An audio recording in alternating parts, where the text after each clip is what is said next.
Selamat pagi anak-anak, selamat berjumpa kembali dalam pembelajaran IPS kelas 8. Sebelumnya, kita memulai dengan materi kita setelah kalian mengikuti penilaian tengah semester. Pada pembelajaran kali ini kita akan masuki materi baru, yaitu mobilitas sosial. Sebelumnya, mari kita berdoa sesuai dengan kepercayaan kita masing-masing. Izinkan Pak membuka pembelajaran ini dengan ucapan basmalah. Bismillahirrahmanirrahim. Ya, selesai. Baiklah. Kompetensi dasar kita yaitu 3.2 dan 4.2. Materi pokoknya yaitu pengaruh interaksi sosial terhadap kehidupan sosial dan kebangsaan. Submaterinya yaitu kita akan membahas tentang mobilitas sosial. Tujuan pembelajaran,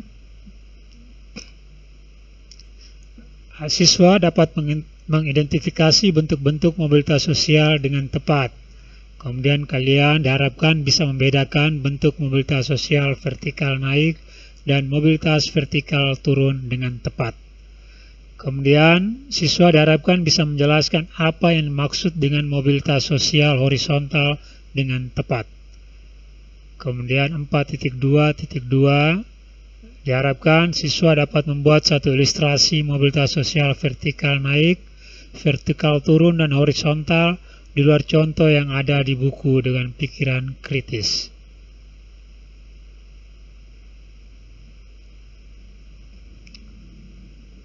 Baiklah, kita akan mulai dengan materi kita yaitu mobilitas sosial.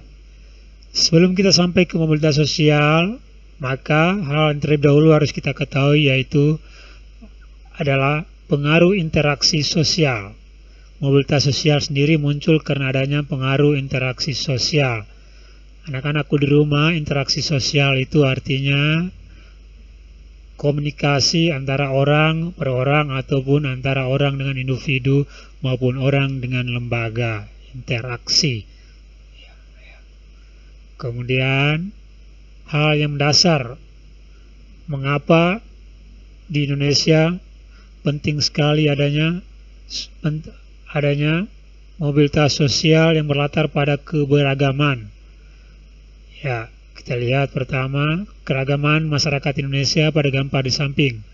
Keragaman masyarakat yang ada di Indonesia merupakan salah satu kekayaan bangsa Indonesia.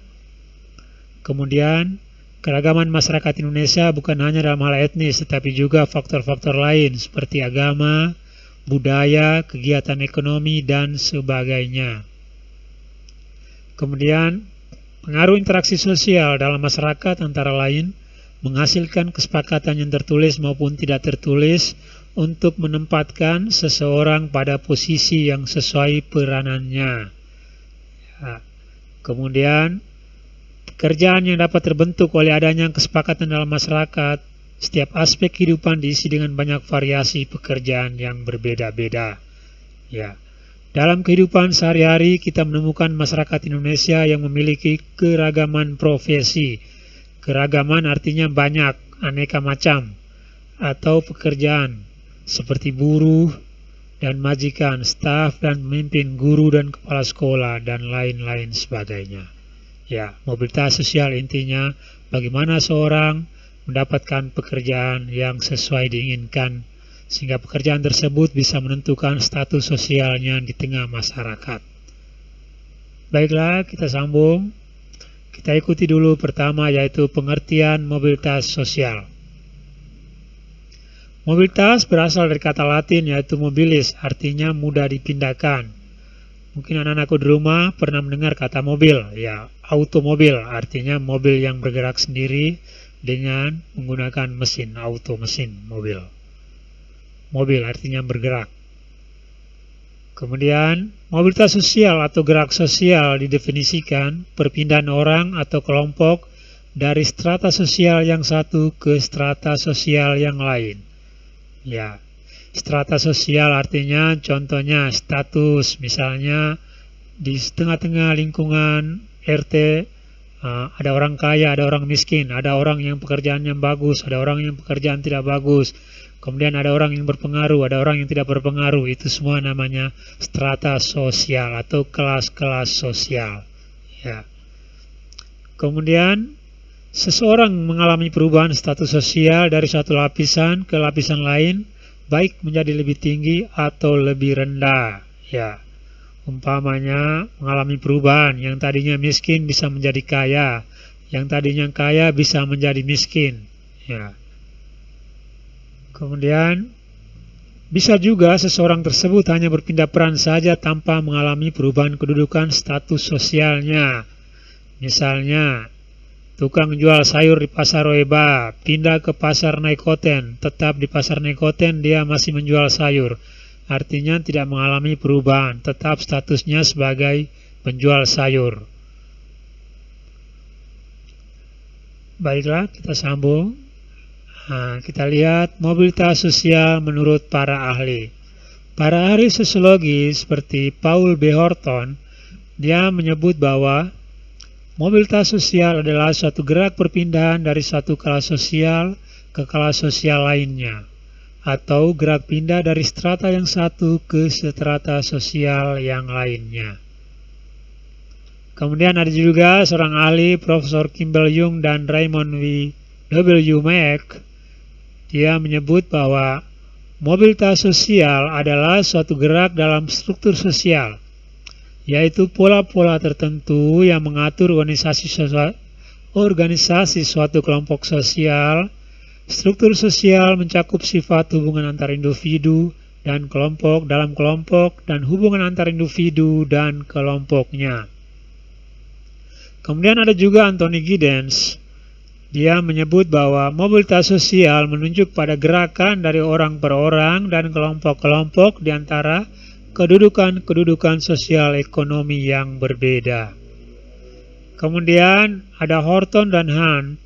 Dia menyebut bahwa mobilitas sosial merupakan tindakan perpindahan dari satu kelas sosial ke kelas sosial lainnya.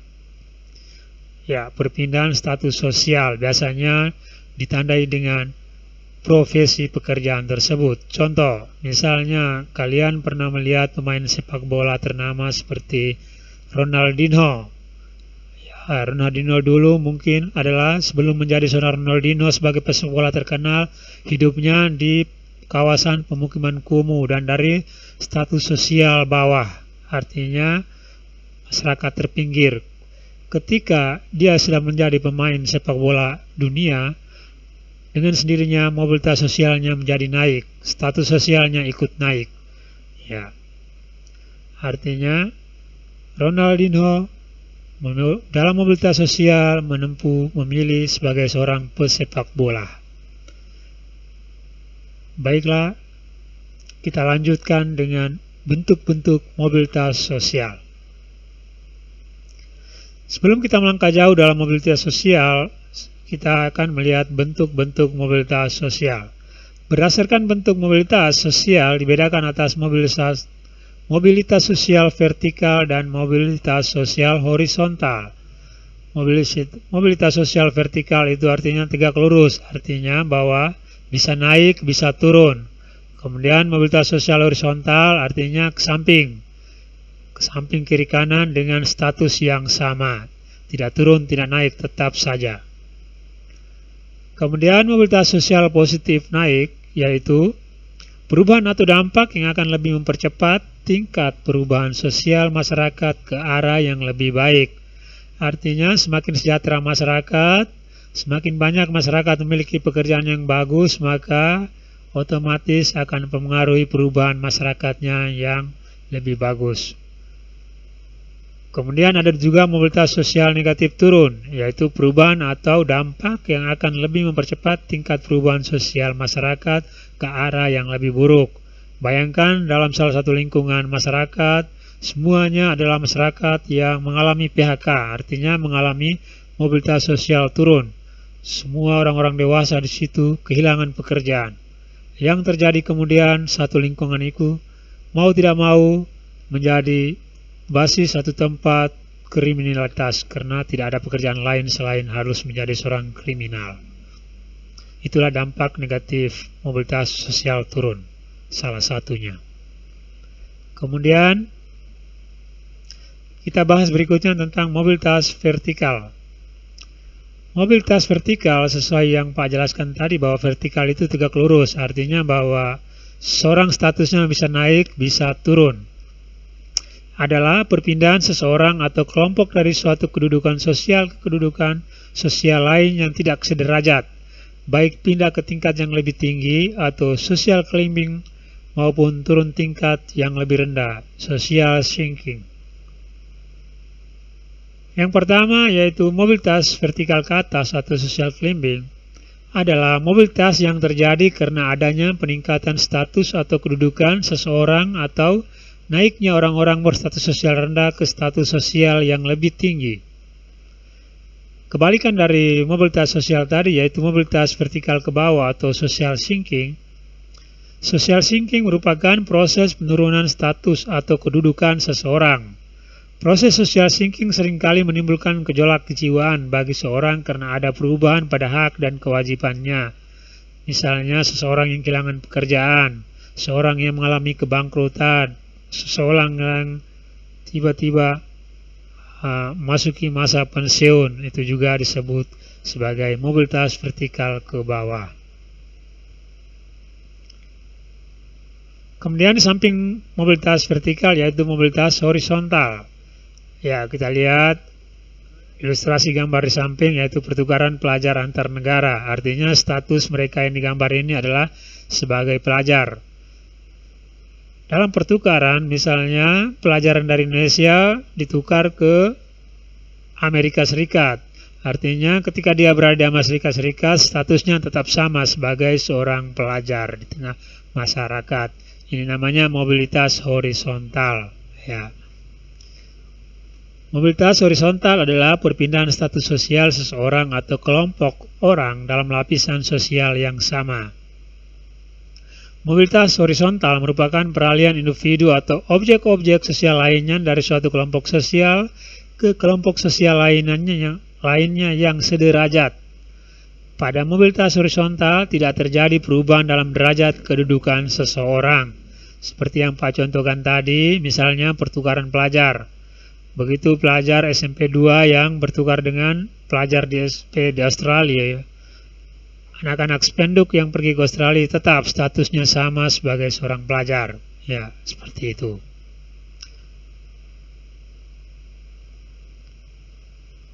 Baiklah.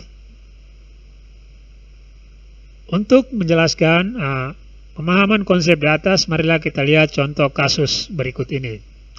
Pada contoh kasus 1, dengarkan baik-baik anak-anakku di rumah.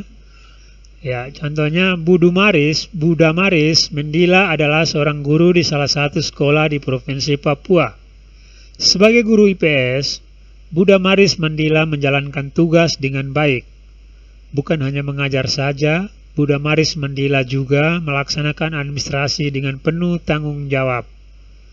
Berbagai kegiatan sekolah yang menjadi tanggung jawabnya dilaksanakan dengan baik. Karena berbagai prestasinya, Buddha Maris Mendila diangkat menjadi kepala sekolah.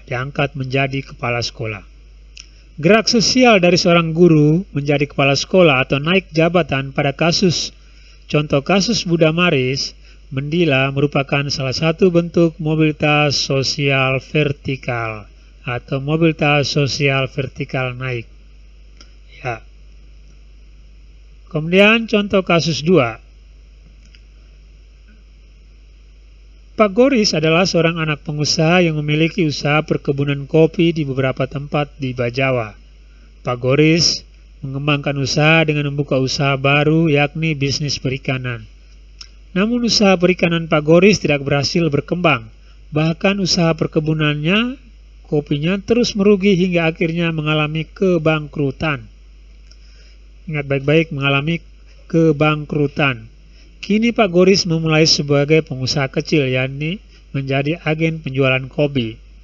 Gerak sosial Pak Goris yang mengalami penurunan pada kasus ini juga merupakan contoh mobilitas sosial vertikal atau mobilitas sosial vertikal turun. Ya.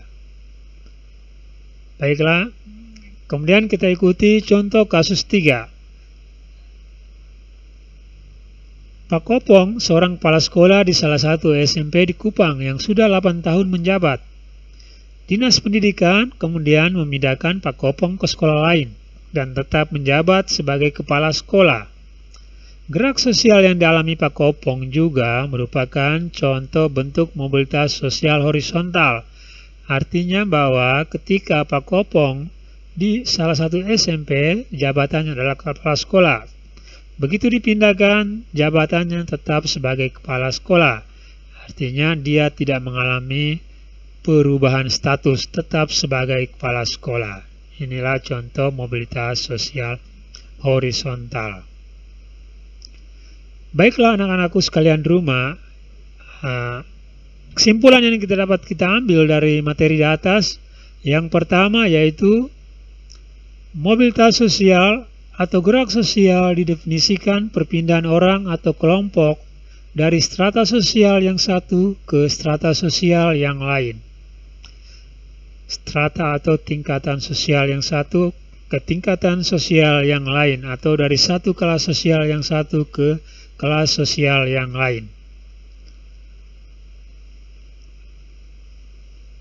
Seorang ahli sosiologi namanya Paul B. Horton menyebut bahwa mobilitas sosial adalah suatu gerak perpindahan dari satu kelas sosial ke kelas sosial lainnya, atau gerak pindah dari strata yang satu ke strata yang lainnya. Berdasarkan bentuknya, mobilitas sosial dibedakan atas mobilitas sosial vertikal dan mobilitas sosial horizontal. Mobilitas vertikal di atas terbagi lagi menjadi mobilitas vertikal ke atas atau social climbing, dan mobilitas vertikal ke bawah atau social sinking. Baiklah, setelah mendengarkan materi di atas, materi kali pertama yaitu KD Kompetisi Dasar 3.2 dan 4.2. Baiklah, tugas kalian mandiri di rumah. Yang pertama yaitu tugas IPS mandiri di rumah. Anak-anakku sekalian di rumah, amatilah dan tanyakan pada lingkungan sekitarmu, yakni dalam keluargamu sendiri atau tetangga di sekitarmu, bisa keluarga besarmu yang tinggal dimanapun berada, yang penting keluargamu sendiri atau tetangga di sekitarmu. Dari pengamatan dan penelitian kecilmu, buatlah sendiri contoh kasus mobilitas sosial, minimal 2 paragraf seperti contoh kasus di atas. Ya, yakni yang pertama mobilitas sosial vertikal naik, contoh kasusnya seperti apa. Kemudian yang kedua, mobilitas sosial vertikal turun, contoh kasusnya seperti apa. Kemudian mobilitas sosial horizontal, contoh kasusnya seperti apa. Ya, anak-anakku sekalian di rumah, kalian bisa mengambil contoh di sekitar keluargamu sendiri atau tetangga di sekitarmu. Amati dan tanyakan pada mereka. Ya, baiklah, demikian pelajaran secara online kita IPS kelas 8 pada pagi hari ini. Sebelum kita tutup, mari kita berdoa dan izinkanlah Pak menutup dengan ucapan hamdalah, alhamdulillah, puji Tuhan. Assalamualaikum warahmatullahi wabarakatuh. Salam sejahtera untuk kita semua. Terima kasih.